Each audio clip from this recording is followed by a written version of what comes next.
Bismillahirrahmanirrahim.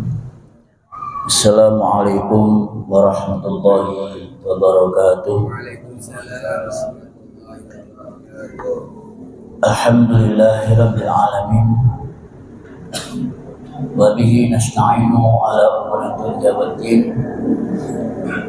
Wassalatu wassalamu ala sayyidina wa habibina al-mursalin wa ala alihi wa ashabihi wa man tabi'ahum bi ihsanin ila yaumiddin. Rabbi shrah li sadri wa yassir li amri wahlul 'uqdatam min lisani yafqahu qawli, amma ba'du. Bapak Ibu kaum muslimin jamaah salat maghrib Masjid Mujahidin yang semoga masih tetap dirahmati dan diberkahi Allah Ta'ala. Segala puji bagi Allah, kita masih diberikan kesempatan untuk berjumpa kembali dalam rangka untuk mengkaji ayat-ayat dari Al-Quran Al-Karim dan hadis-hadis Nabi Sallallahu Alaihi Wasallam, dengan harapan bahwa Islam kita ini menjadi lebih baik daripada yang sebelumnya. Hari ini kita sampai pada hadis yang ke-7 dari Arba'in An-Nawawi. Hadis ini diriwayatkan dari seorang sahabat yang bernama Abu Ruqayyah Tamim bin Aus Ad-Dari radhiyallahu anhu berkata, qala Rasulullah sallallahu alaihi wasallam, bersabda Rasulullah sallallahu alaihi wasallam, ad-dinun nasihah, agama itu adalah nasihat. Ad-dinun nasihah, ad-dinun nasihah, agama itu adalah nasihat, agama itu adalah nasihat. Qulna, kemudian kami para sahabat bertanya, liman, untuk siapa? Faqala, beliau sallallahu alaihi wasallam menjawab, lillah, untuk Allah, wali kitabihi, untuk kitab-kitabnya, wali rasulihi, untuk rasulnya, wali a'immatil muslimin, untuk pemimpin kaum muslimin, wa ammatihim, dan bagi umat Islam secara umum. Rawahu Muslim. Hadis sahih diriwayatkan oleh Imam Muslim. Ya. Bapak Ibu sekalian, mari kita mengenal salah seorang biografi perawi hadis ini yang bernama Abu Ruqayyah Tamim bin Aus Ad-Dari radhiyallahu anhu. Beliau ini dilahirkan di sebuah kota Bethlehem. Mana Pak Bethlehem, Pak? Palestina. Ya. Beliau ini awalnya adalah seorang pendeta Nasrani. Kemudian beliau masuk Islam pada tahun 9 Hijriah.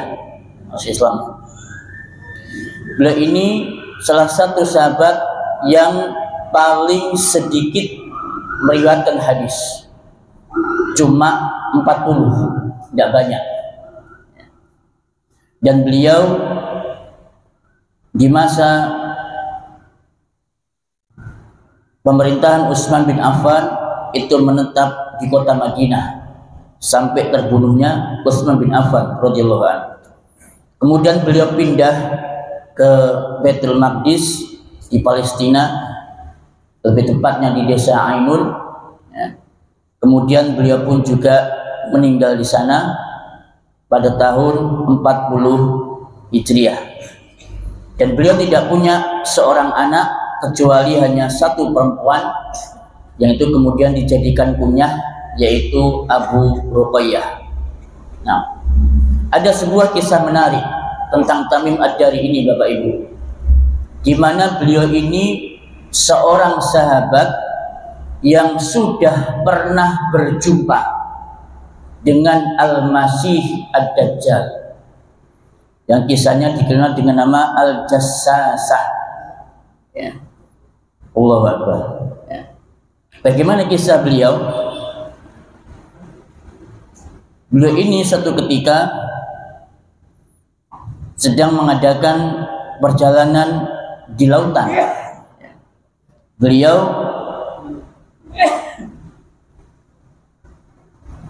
ketika itu Rasulullah Shallallahu Alaihi Wasallam mengadakan sholat jamaah, as-sholatul jami'ah. Kemudian para sahabat kumpul semua menuju ke masjid. Setelah selesai, Rasulullah Shallallahu Alaihi Wasallam berdiri di atas mimbar sembari mengatakan, liyalzam kullu insanin musallahu. Setiap dari kalian dimohon untuk tetap berada di tempat sholatnya. Kemudian beliau mengatakan, atadaruna lima jama'tukum, apakah kalian tahu mengapa kalian aku kumpulkan di sini? Para sahabat menjawab, Allah wa rasuluhu a'lam. Allah dan Rasulnya lebih tahu. Kemudian Rasulullah Shallallahu Alaihi Wasallam bersabda dengan kisah yang cukup panjang. Dia mengatakan, sesungguhnya demi Allah, tidaklah aku kumpulkan kalian untuk sesuatu yang menggembirakan atau menakut-nakutkan kalian. Namun aku kumpulkan kalian karena Tamim Ad-Dari. Dahulu ia ini seorang Nasrani, kemudian datang berbaiat untuk masuk ke dalam agama Islam. Ia mengabariku sebuah kisah yang sesuai dengan apa yang pernah aku kisahkan kepada kalian, yaitu tentang Al-Masih Ad-Dajjal. Ya. Nah, ia memberitakan bahwa ia naik kapal bersama 30 orang dari Laham dan Juzam. Ini kisahnya. Nah, di tengah perjalanan mereka dipermainkan oleh ombak hingga berada di tengah laut selama 1 bulan. Hingga mereka pun terdampar di sebuah pulau di tengah lautan.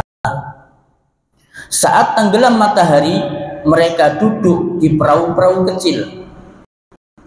Mereka memasuki pulau tersebut hingga menjumpai binatang yang berambut sangat lebat dan kaku. Ya, menjumpai binatang yang berbulu sangat lebat dan kaku. Karena bulu yang sedemikian lebatnya, mereka tidak tahu mana yang kubul, mana yang dubur. Saking lebatnya, Pak, binatang ini. Sampai mana yang bagian depan, mana yang belakang, itu nggak tahu. Kemudian mereka, orang-orang yang ada di kapal itu berkata, celaka, kamu ini apa? Ya. Maka binatang tadi mengatakan, aku adalah Al-Jassasah, kata binatang tadi. Kemudian apa itu Al-Jassasah? Wahai kaum, kata binatang tadi, pergilah kalian kepada seorang lelaki yang ada dalam rumah ibadah itu, kata binatang tadi. Sesungguhnya ia sangat merindukan berita kalian. Kemudian Tamim pun mengatakan, ketika dia menyebutkan kepada kami seorang lelaki, kami menjadi khawatir kalau binatang itu ternyata syaitan. Kami pun bergerak melewatinya dengan cepat hingga kami masuk ke tempat ibadah itu. Ternyata di dalamnya ada orang paling besar yang pernah kami lihat. Jadi ini lelakinya, postur tubuhnya sangat besar dibandingkan dengan tubuhnya orang-orang di zaman itu. Ia terikat dengan ikatan yang paling kuat yang pernah kami ketahui. Kedua tangannya terikat dengan leher. Ya, mungkin seperti ini barangkali, terikat dengan leher. antara dua lutut dan dua mata kaki terikat dengan besi. Kemudian kami bertanya, celaka, kamu ini apa? Kemudian laki-laki tadi mengatakan, kalian telah mampu mengetahui tentang aku, maka katakan kepadaku, siapa kalian ini? Kemudian rombongan Tamim menjawab, kami adalah orang-orang Arab. Kami menaiki kapal, ternyata kami bertepatan mendapati laut sedang bergelombang, sehingga kami dipermainkan ombak selama 1 bulan sampai terdampar di pulaumu ini. Kami pun naik perahu kecil memasuki pulau ini dan bertemu dengan binatang yang sangat lebat dan kaku rambutnya. Tidak diketahui mana kubul dan mana dubur, saking lebatnya rambutnya. Kemudian kami bertanya, celaka kamu ini apa? Ya. Maka laki-laki tadi mengatakan, aku adalah Al-Jassasah. Kami pun bertanya, apa itu Al-Jassasah? Kemudian ia menjawab, wahai kaum, pergilah kalian kepada laki-laki yang ada dalam rumah ibadah itu. Sesungguhnya ia sangat merindukan berita kalian. Kami pun akhirnya menuju kepadamu, dan kami pun khawatir kalau binatang itu adalah syaitan. Lalu laki-laki ini mengatakan, kabarkan kepadaku tentang pohon-pohon kurma di Baisan. Ya. Kemudian kami, rombongannya Tamim mengatakan, tentang apa engkau kok bertanya seperti itu? Maka laki-laki ini mengatakan, aku bertanya kepada kalian tentang pohon kurma, apakah masih berbuah? Kami pun menjawab, iya, masih berbuah. Kabarkan kepadaku tentang Danau Tobariyah. Ini Danau Tobariyah ini pernah disampaikan oleh Ustadz Zulkifli Ali, di mana nanti pada akhir zaman Danau Tiberias, ya.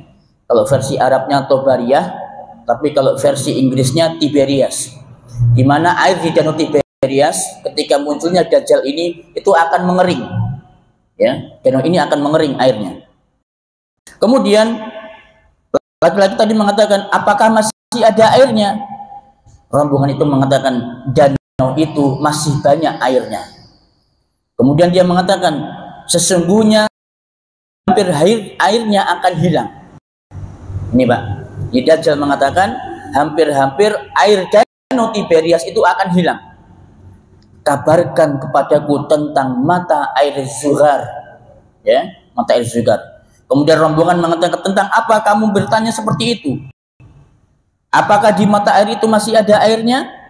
Apakah penduduk masih bertani dengan memanfaatkan airnya? Tanya orang itu.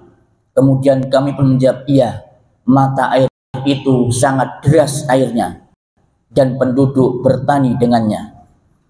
Kemudian dia bertanya lagi, kabarkan kepadaku tentang Nabi Ummiyin, apa yang dia lakukan? Kemudian ia pun mengatakan, apakah orang-orang Arab memeranginya? Kami pun menjawab, iya. Apa yang ia lakukan terhadap orang-orang Arab? Maka kami pun beritakan bahwa ia telah menang atas orang-orang Arab dan mereka taat kepadanya. Maksudnya Nabi Muhammad Shallallahu Alaihi Wasallam. Kemudian laki-laki itu bertanya lagi, itu sudah terjadi? Kami mengatakan iya.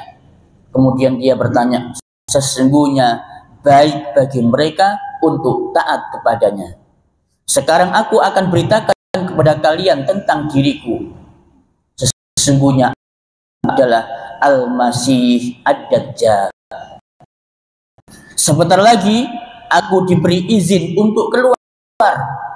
Hingga aku keluar lalu berjalan di bumi dan tidak kutinggalkan satu negeri pun kecuali aku memasukinya dalam waktu 40 malam. Ya. Kecuali Makkah dan Thaibah, maksudnya Madinah. Madinah itu nama lainnya Thaibah. Keduanya haram bagiku. Setiap kali aku memasuki salah satu kota itu, malaikat menghadangku dengan pedang menghalangiku. Dan sesungguhnya pada tiap gang ada malaikat yang selalu menjaganya. Ini kata Dajjal.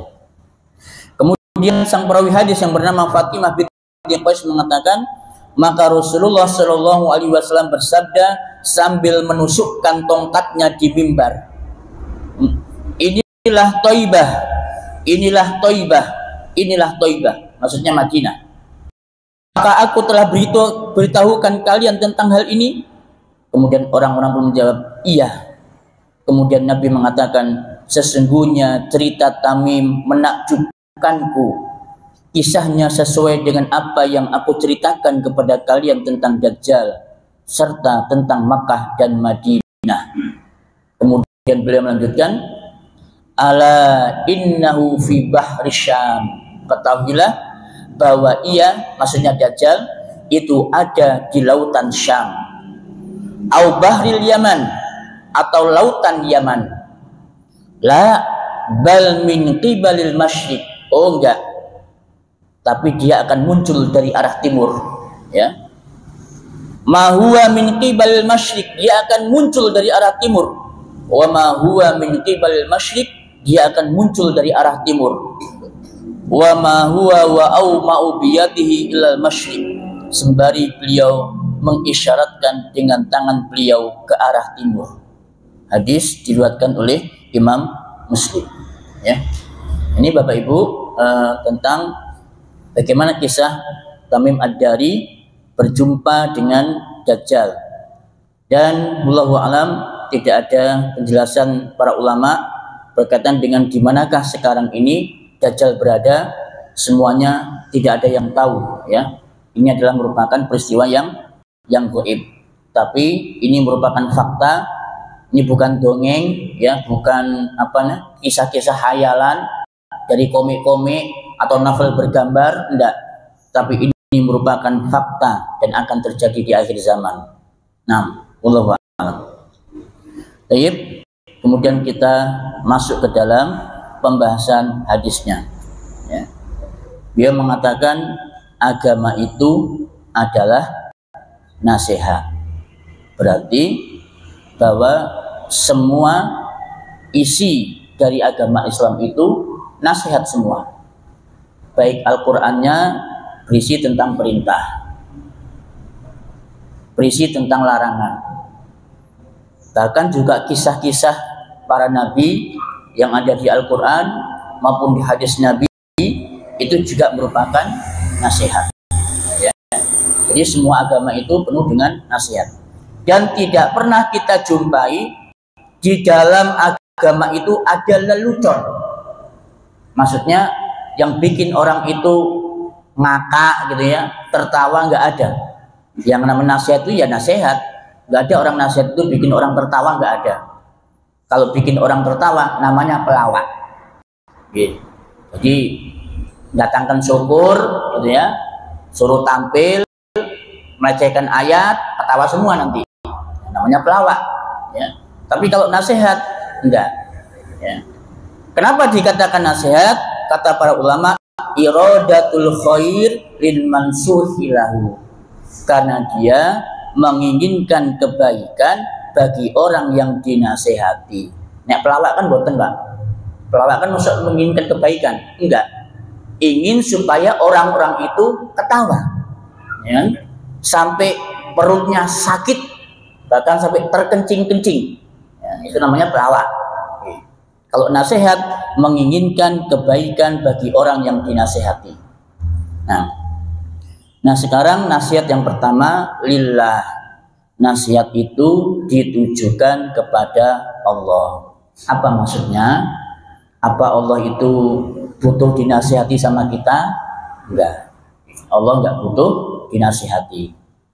Yang dimaksud itu adalah kata Imam Al-Marwazi, menunaikan hak-hak Allah baik yang wajib maupun yang sunnah. Jadi nasihat untuk Allah itu kita menunaikan hak-hak Allah yang wajib maupun yang sunnah. Nah, apa saja hak-hak Allah yang wajib untuk kita tunaikan? Dijelaskan dalam syarah Arba'in Nawawi. Yang pertama adalah beriman kepada rububiyah Allah Ta'ala. Beriman kepada rububiyah Allah Ta'ala. Maksudnya gimana Ustaz beriman kepada rububiyah Allah Ta'ala? Maksudnya kita mengimani, meyakini bahwa Allah adalah satu-satunya pencipta yang mendatangkan kebaikan, yang menolak madarat, yang mematikan, yang menghidupkan, yang memberi rizki, dan seterusnya. Itu rububiyah namanya Bapak Ibu.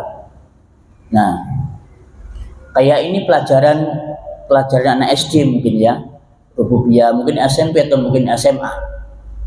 Tetapi ada sebuah pelajaran menarik dari kita iman kepada rububiyah Allah, terutama berkaitan dengan Allah Maha Pemberi rizki.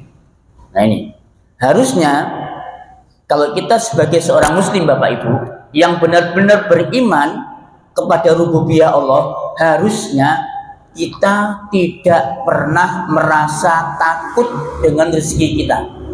Ya. Nah, kalau kita masih takut dengan rezeki kita, berarti kita belum beriman dengan rububiyah Allah. Nah, buktinya jenengan masih takut. Apa contohnya? Kita kok takut sama rezeki Allah? Contoh, jenengan kalau nggak punya uang, larinya kemana? Ke pinjol, bener kan? Larinya ke pinjol. Nah, itu berarti bahwa kita takut nih, ya. Memang setan sih, ya. Setan itu selalu menjanjikan kepada kita kemiskinan. Ya'idukumus syaitonul faqra. Allah itu, setan itu menjanjikan kepada kalian kemiskinan. Itu setan, Pak. Ya. Jadi ketika kita ini berbuat baik, berbuat taat, setan ngomong, ojo, ya. Engko nek awakmu nglakoni ngene, rezekimu bakal seret, ya kan? Kamu akan kehilangan pekerjaan, kamu akan kehilangan pelanggan, kamu akan kehilangan konsumen. Ojo diterusno. Itu setan, Pak. Ya, itu setan. Ya. Selalu membisikkan kita ketika mau berbuat baik, mau berbuat taat dibisiki, ojo, ya. Kok ini, kok melarat, kok miskin dan sebagainya. Padahal Allah enggak. Allah Maha memberikan rizki, maka jangan pernah takut. Kok gimana ya pekerjaan saya? Ntar gimana ya anak sekolah? Ntar gimana ya anak makan? Ini yang selalu jadi bayang-bayang kita. Apalagi di FB itu, lur, apa-apa aja lur. Mak semakin daya beli kok berkurang. Ada tuh Pak di FB, informasi Probolinggo atau grup Probolinggo official. Ya, itu paling banyak tuh di situ. Masyarakat mengeluhkan daya beli masyarakat yang menurun. Berarti kan mindsetnya tentang rezeki, Bapak Ibu, tentang rezeki. Dan terus kenapa kalau daya beli masyarakat berkurang? Apa kemudian rezeki kita akan berkurang? Enggak, rezeki kita nggak akan pernah berkurang. Apa kemudian kalau kita masyarakat nggak akan beli di toko kita, akan kemudian rezeki kita akan berkurang? Enggak sama sekali. Nah ini, dan kita sudah mengaku beriman kepada rububiyah Allah, Allah pemberi rezeki, tapi kita masih takut, ya? Masih pinjam uang ke bank-bank riba, ya? Ini masalah rezeki, apalagi, ya? Masih banyak Bapak Ibu semua, ya? Jadi kita selama ini mindset kita yang terbangun oleh setan bahwa tidak ada yang bisa memberikan rezeki kepada kita kecuali dari hasil usaha kita. Makanya kalau ada istilah ya, usaha itu tidak mengkhianati hasil. Benar nggih? Usaha itu tidak mengkhianati hasil. Ini keliru. Ini mindset yang terbangun seakan-akan bahwa rezeki itu datangnya dari hasil usaha kita. Uang datangnya itu dari hasil usaha kita. Nek uangnya kerjane cakang, sregep ya duwe akeh. Nek les-malesan ya runturuanto, opa, kopi, kluyar, kluyur, yo gantuk apa-apa. Itu mindsetnya begitu, padahal ini keliru Bapak Ibu semua. Keliru, ya. Yang betul itu usaha yang semangat, usaha yang giat, bekerjalah yang tekun, hasilnya terserah Allah Subhanahu wa taala. Mau dikasih sedikit, mau dikasih banyak, itu sudah rezekinya kita, Bapak Ibu semua. Ya. Nah, saya sudah pernah cerita di sini belum ya? tentang masalah konsep rezeki. Ada salah seorang ustadz cerita, ya. Dia tuh kalau ngasih pengajian selalu bawa sopir, Pak. Bawa sopir. Dan beliau kalau dikasih sama panitia itu 1 juta. Kemudian sopirnya sekian ratus ribu. Oke. Nah, sampai suatu ketika beliau ini ngisi pengajian. Ya, dikasih amplop. Sopirnya juga iya, dikasih amplop, Pak. Sama panitia, sama-sama. Begitu sampai di rumah, ustadz itu membuka amplopnya. Dibuka amplopnya. Kaget. Kenapa? Kok tumben dengaran panitia ini kok cuma ngasih 300 ribu. Apa terus panitianya ditelepon, Assalamualaikum Bapak, nun sewu, jenengan boten keliru amplope. Enggak, Pak, enggak ditelepon panitianya, ya, tapi dibiarkan. Oh, berarti memang jatah rezeki saya segini. Sampai akhirnya ustadz ini pun mengisi pengajian lagi, diantar sama sopirnya yang sama. Di tengah perjalanan, sopirnya cerita, Pak, Alhamdulillah Ustadz, saya kemarin ikut pengajian jenengan, dapat rezeki yang nomplok. Apa itu? Saya mendapatkan amplop dari panitia 1 juta. Oh, ya, tidak pernah ini Ustadz. Baru kali ini saya mendapatkan amplop dari panitia 1 juta. Apa terus Ustadz bikin? Wah, keliru. Iku amplopku, iku ketukar. Enggak, Pak. Diem Ustadznya. Oh, Alhamdulillah Mas, berarti iku rezeki ini sampean. Terus sang sopir kemudian cerita, Pak. Tapi Ustadz, Allah itu maha adil ya. Allah kasih saya amplop 1 juta karena memang saya kebetulan punya tanggungan rumah sakit, Ustaz. Anak saya sakit, dirawat di rumah sakit, dan biayanya, totalnya, nilainya sama dengan amplop yang saya terima, 1 juta. Allahu Akbar. Coba nih, ya, kalau bayangan kita, masuk sih panitianya sengaja nukar amplop sing harusnya buat ustadznya, buat sopirnya, yang harusnya buat sopirnya, buat ustadznya. Masa disengaja sama panitia? Tidak mungkin, Pak. Siapa yang menukar? Yang menukar adalah Allah Subhanahu wa Ta'ala. Yang harusnya itu untuk ustadz dikasihkan sopir, karena sopir membutuhkan uang itu daripada ustadznya. Begini, Pak. Ya, ini konsep rezeki. Tidak bisa dipaksakan kemudian, ya apa caranya? Ikut balik dengan aku, nggak bisa, Pak. Itu konsep rezeki, nggak bisa. Ya? Nah, kalau kita bisa pahami ini, ya, tentang masalah rububiyah Allah, insya Allah hidup kita itu tenang, Pak. Gak duwe utang. Nak budi diutang pun gak diutang. Kan diutang, ya kan? Nah, kenapa kita bisa punya utang banyak? Karena jenengan salah dalam memahami konsepnya rezeki. Makanya jenengan ono titik utang, kurang titik utang maneh, kurang titik utang maneh, akhirnya terus utang itu menumpuk. Begitu mau nyaur, pelengen cetak waktu yang apa sih kebe majer ya, ria sobung tade. Akhirnya jenengan bunuh diri, ya. Tuh berapa banyak tuh yang kena pinjol, nggak bisa nyaur bunuh diri, kena pinjol nggak bisa nyaur bunuh diri. Nauzubillah, gitu kan?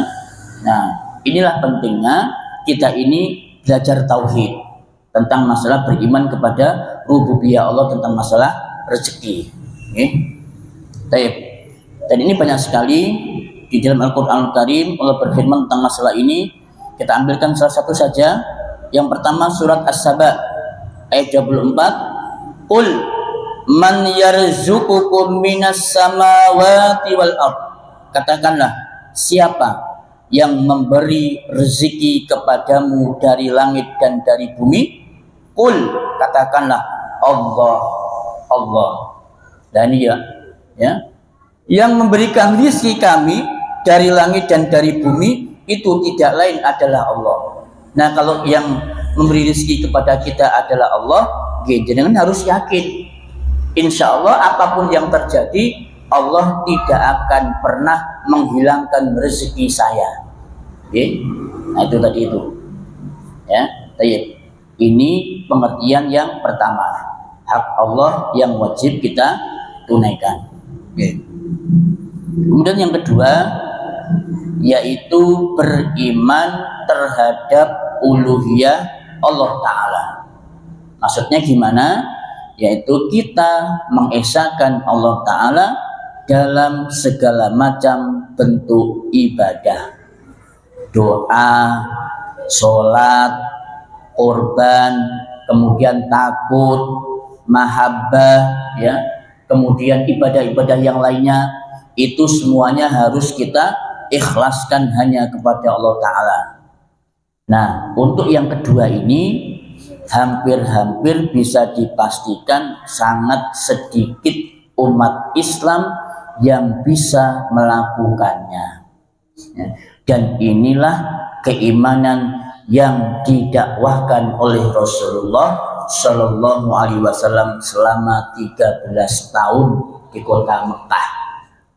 Dan sampai hari ini pun Bapak Ibu semua, umat Islam masih butuh dengan sentuhan dakwah uluhiyah. Kenapa? Banyak sekali kita jumpai di masyarakat kita penyimpangan-penyimpangan akidah, penyimpangan-penyimpangan tauhid ada di sekitar kita. Nah, ini harus kita luruskan. Nah, mulai dari percaya kepada benda mati, ya, percaya kepada orang-orang yang dianggap soleh, baik yang masih hidup maupun yang sudah meninggal dunia. Ini masih begitu bertebaran. Dan justru yang menyebarkan, yang paham seperti ini adalah orang-orang yang casingnya casing ulama. Tuh, bajunya berjubah, tampangnya Arab, hidung mancung, wajah ganteng, brewok, kemudian kepalanya bersorban. Ya, justru mereka-mereka ini yang menanamkan faham kesyirikan di tengah-tengah kaum muslimin. Lah kok umat Islam percaya, Ustaz? Lah gimana enggak percaya, Pak? Penampilannya meyakinkan. Ya. Lah kalau saya yang ngajak jenengan kesyirikan, enggak mungkin jenengan percaya. Awak keceng, irung enggak mancung, tampang yo duduk wong Arab, ya. Jenengan enggak bakal percaya. Tapi kalau sosoknya orang-orang yang kayak begitu, wah, terhipnotis jenengan. Ucapannya meyakinkan, ya. Kemudian bacaan Al-Qur'annya mungkin dia fasih, ya. Logatnya juga bagus, jenengan tersihir, ya. Nah, dijak jenengan kepada kesyirikan, dijak malah berkah ke kuburan, ya, nyembah-nyembah kuburan di sana, ngelus-ngelus kuburan dan sebagainya. Kemudian pulang-pulang mereka bawa foto, ya, fotonya Syekh Abdul Qadir Jailani, fotonya Syekh Badawi, fotonya Ali bin Abi Thalib, Allahu a'lam itu benar apa enggak. Kemudian fotonya Habib ini, fotonya Habib ini disuruh dipajang di rumah-rumah mereka. Nah, ya. Nah, nanti kalau ya, kalian sholat, kalian zikir, maka hadapkan wajahmu kepada mereka. Nah, sembari meminta bertawasul kepada mereka. Loh, ini ngeri, Pak. Ya. Maka menjadi tugas kita bersama untuk menyadarkan kaum muslimin tentang bagaimana keimanan mereka kepada uluhiyah Allah Subhanahu wa taala. Dan inilah bentuk keimanan yang diperangi oleh Rasulullah Shallallahu alaihi wasallam di negeri Mekah. Yang ketiga adalah beriman, ya, terhadap asma, nama-nama dan sifat-sifat Allah Ta'ala. Maksudnya gimana?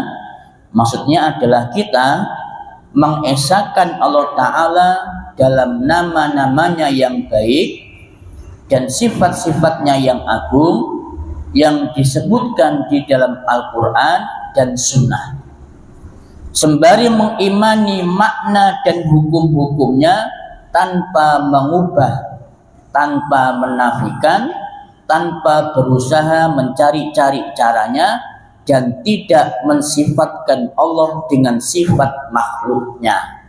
Dan ini laisa kamitslihi syai'un wa huwas samiul basir. Ya, itu hak yang wajib kita tunaikan kepada Allah. Nah, ini juga yang ketiga ini hampir-hampir banyak di antara kaum muslimin yang terpeleset, ya. Ya, mereka maksudnya ingin membersihkan nama Allah, ya, supaya tidak sama dengan makhluknya. Tapi ternyata mereka terjebak kepada pemahaman yang lain, di mana mereka menolak nama dan sifat Allah. Itu, atau mereka itu menyampingkan, merubah nama Allah atau sifat Allah dengan sifat yang lain. Ya. Seperti yang paling terkenal itu apa? Nah, istawa, ya, bersemayam di atas arasy. Ya, katanya mereka, kalau bersemayam itu kan sama dengan makhluk, sama dengan manusia. Ya bu, jangan bersemayam, kenapa? Ya, coba diartikan istaula, artinya menguasai. Ya. Nah, ini sudah berubah Bapak Ibu. Tidak boleh coba menguasai seperti itu. Ya, kemudian yadullahi fawqa aydihim, tangan Allah itu di atas tangan mereka. Loh, kalau diartikan tangan ya janganlah. Nanti kan sama dengan tangannya manusia, sama dengan tangannya makhluk. Nah, jangan tangan, diartikan kuwah, kekuatan. Ini juga salah. Ya. Maksudnya ingin membersihkan nama Allah dari sifat makhluk. Akhirnya tangan diartikan kekuatan, kekuasaan. Ini juga nggak betul. Ya. Nah, dalam pemahaman salaf, bahwa mereka itu mengimani dan menetapkan nama Allah Subhanahu wa taala sesuai dengan nama itu. Tidak merubah, tidak menyamakan Allah dengan makhluknya, enggak.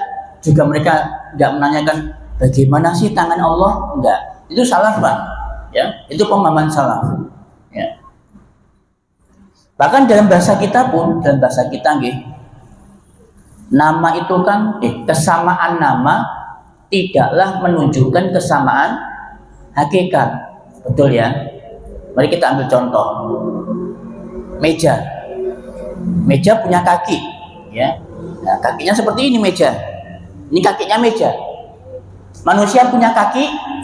Punya. Binatang punya kaki? Punya. Berarti meja, manusia, binatang itu semuanya punya kaki. Nah, sekarang ditanya, apakah kakinya meja sama dengan kakinya manusia?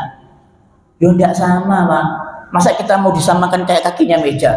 Ya tidak maulah. Ya kan? Apakah kakinya manusia sama dengan kakinya monyet? Ya tidak sama. Dengan marah pasti tidak akan terima. Apakah kakinya manusia sama dengan kakinya tikus? Ya tidak sama. Meskipun sama-sama namanya kaki. Maka begitu juga nama Allah. Al-yad, tangan. Apakah tangan Allah sama dengan tangan makhluknya? Ya tidak sama. Laisa kamitslihi syai'un. Allah itu tidak serupa dengan sesuatu pun. Dialah yang maha mendengar lagi maha melihat. Nah, inilah pemahaman salaf tentang masalah nama dan sifat Allah. Oke, yang keempat, hak yang wajib kita tunaikan adalah melaksanakan kewajiban-kewajiban yang diperintahkan dan menjauhi larangan-larangan yang diharamkan. Ini merupakan salah satu tanda rasa cinta seorang hamba kepada Rabb-Nya. Oke. Ini contohnya banyak, ya, sholat, zakat, puasa, ya, amar ma'ruf nahi munkar, kemudian larangannya syirik, berzina, main judi, dan seterusnya. Oke.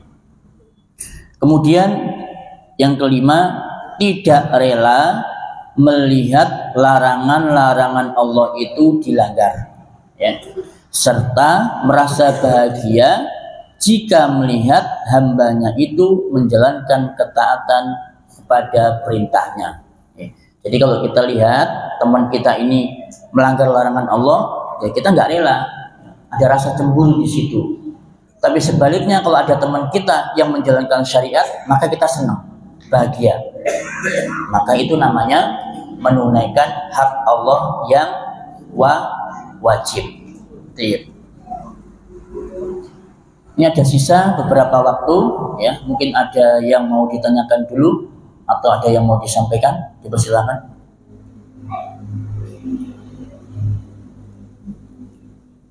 Kita dulu mau tanya, monggo Mas. Assalamualaikum warahmatullahi wabarakatuh. Waalaikumsalam warahmatullahi wabarakatuh. Berkaitan dengan di surat Yusuf, Allah itu mengisahkan Nabi Yusuf memberikan jubahnya untuk diusapkan kepada wajahnya Nabi Ayub, Nabi Yakub, alias Nabi Israel. Nah, dengan tujuan atau maksud supaya penglihatannya kembali sembuh. Nah, seperti saya katakan, karena kan beliau dikatakan bahwa penglihatannya menjadi kabur sebab kesedihannya. Nah, dengan dibawakan jubahnya Nabi Yusuf ini, yang sebenarnya dirinya Nabi Ibrahim. Nah, kemudian sembuhlah penglihatan Nabi Yakub.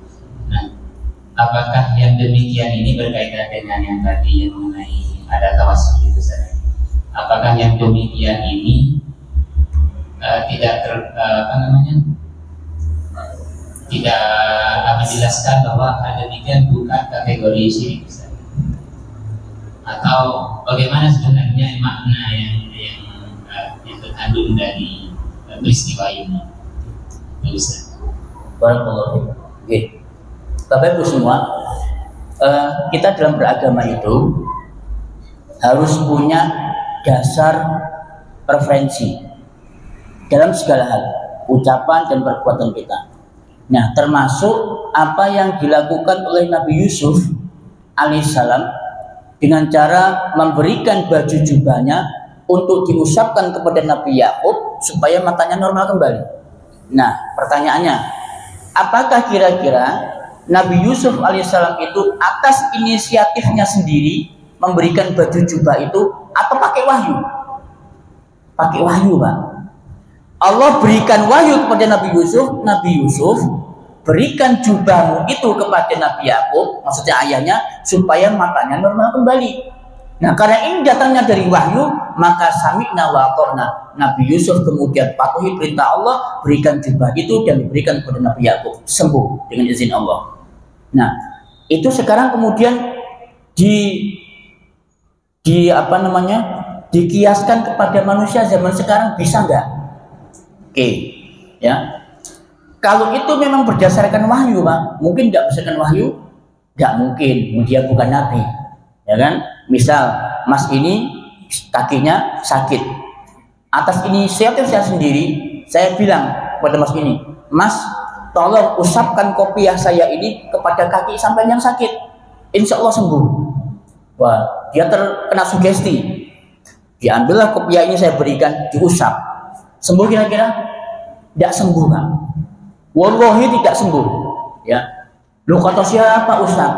Nah, kalau kata siapa, itu sudah lainnya ke khurafat. Akhirnya orang nambah-nambah cerita. Yang memang kenyataannya nggak sembuh kaki Mas ini. Kemudian ada orang yang lihat dibumbui. Pancen karomanya Ustaz itu luar biasa. Ini ada jamaah mujahidin, kakinya sakit, datang ke Ustaz dikasih kopiah, kemudian diusapkan, sembuh. Padahal nggak sembuh, Pak. Ya, nggak sembuh. Tapi cerita ini kemudian dibikin, kemudian diviralkan di tengah masyarakat, viral jadinya, Pak. Oh, berarti kopiah Ustaz itu mengandung karomah. Oh, rebutan, Pak. Ya, tak jual di aku, nyok seperti gelem 100 juta, laku, Pak. Kenapa? Karena sudah diviralkan di tengah masyarakat. Padahal ternyata cerita itu penuh dengan kebohongan, ya kan?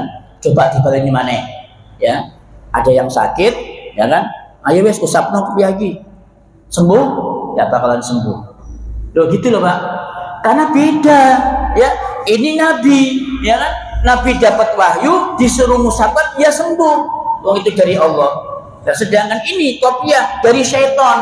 Ya, syaitan membisikkan kepada orang-orang supaya percaya, supaya yakin. Kalau sudah begitu, maka mereka akan mengkultuskan saya. Begitu sudah mengkultuskan saya pun disanjung-sanjung, dipuji-puji. Begitu saya datang, jenengan cium tangan saya. Ya kan?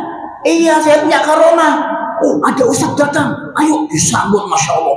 Ya, gini. Kemudian tangan saya jenengan pegang, jenengan usap-usapan ke sini. Tuh kan? Ya, berhasil setan. Udah memviralkan tadi itu, berhasil. Ya, begitu saya meninggal dunia, nah kembali cerita itu dihembuskan. Yang saya katanya meninggalnya begini, ya, oh itu memang karomanya wali. Dia itu memang wali ustaz itu. Ya, berhasil Bapak Ibu semua. Nah, itu ya. Jadi segala sesuatu itu harus ada sumber referensinya yang jelas. Kalau hanya sekedar cerita, katanya dan katanya, itu jangan dipercaya. Dan itu kebanyakan yang disebar di masyarakat supaya masyarakat itu tidak pinter Islamnya, pancet bodoh terus mulai biyen, ya kan? Dibodohi sama orang, dijajah, dikadali. Itu pinginnya umat Islam, Pak. Nggak pingin pinter. Makanya pengajian yang pinter-pinter kayak gini sepi, nggak ada peminatnya. Soalnya pinter kabeh. Coba kalau pengajian lawak, banyak yang datang, Pak. Kenapa? Soalnya kalau pulang nggak nambah ilmu, kecuali nambah perutnya sakit sambil terkencing-kencing. Soalnya lucu, betul loh, Pak. Ya bukan berarti ya nggak boleh ada lucunya, ya bolehlah selingan sebentar biar nggak tegang, gitu ya boleh, ya. Tapi kalau sampai full ngakak terus ya bukan pengajian namanya, tapi lawak. Mendingan undang syukur aja di sini, Pak. Ya, undang syukur, seluruh ceramah sudah ketawa pasti jenengan, ya.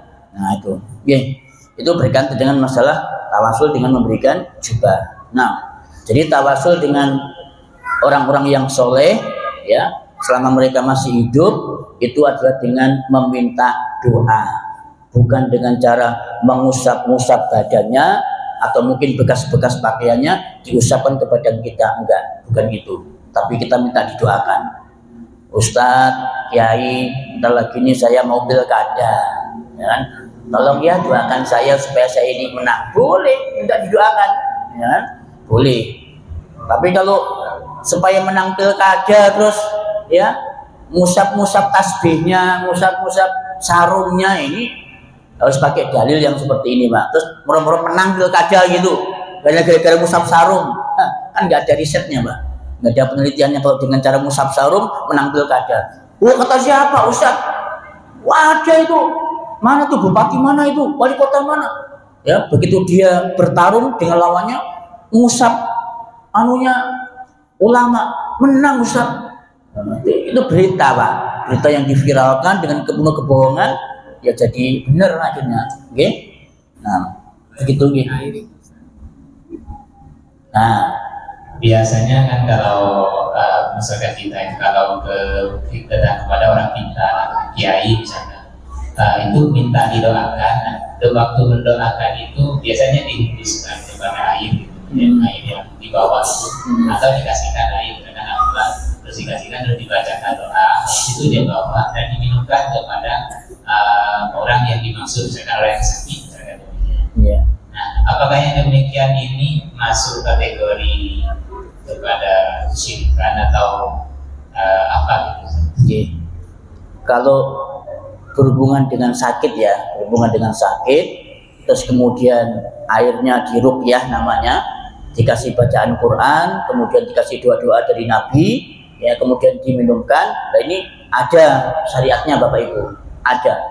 Dan itu juga dilakukan oleh para ulama kita dulu. Jadi ketika mereka lihat ada orang sakit di air begini, nah, airnya ini dibacakan Al-Quran, trikul saja sudah cukup, Pak. Bacakan dengan trikul, dihembuskan di airnya, atau mungkin ditambah dengan doa, kemudian diminumkan sama pasien, insya Allah sembuh. Tapi kalau minum air untuk menang pilkada, wah ini nggak ada risetnya, Pak. Belum pernah ada ceritanya orang gara-gara minum air, ya, kemudian dikasih ayat atau gimana, terus kemudian jadi menang pilkada, nggak ada ceritanya, ya. Tapi kalau untuk kesembuhan, iya, dicontohkan oleh para ulama salaf kita. Jadi boleh, ya, dengan meruqyah air kemudian dipakai untuk menyembuhkan. Tapi kalau selainnya, wallahu a'lam, kita belum menemukan ada syariatnya seperti itu. Nah, boleh, tidak apa-apa. Ada yang lain? Monggo. Nggih, Bapak, monggo.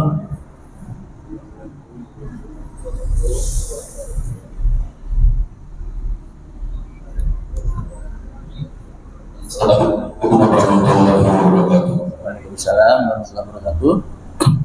Ada hadis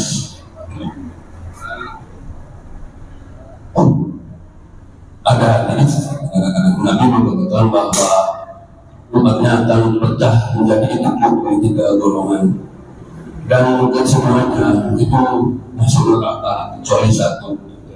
Yang saya tanyakan, apakah sudah ada penampakan yang 73 ini?